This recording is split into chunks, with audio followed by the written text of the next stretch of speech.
You ask Tiger to solve. This deals with linear equations with one unknown. The final result is b equals 3 over 2. Let's solve it step by step. Simplify the expression. Multiply the fractions.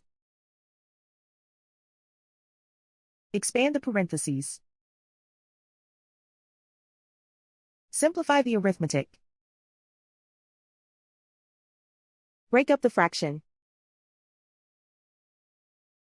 Group all constants on the right side of the equation.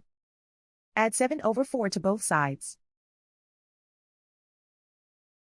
Combine the fractions.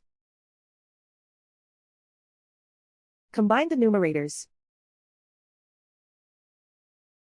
Reduce the zero numerator.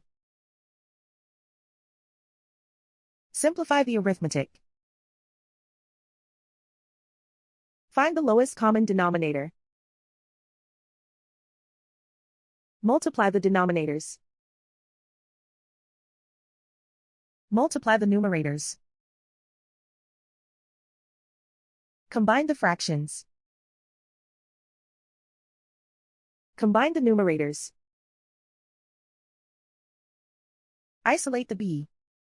Multiply both sides by inverse fraction 4 over 7. Group like terms.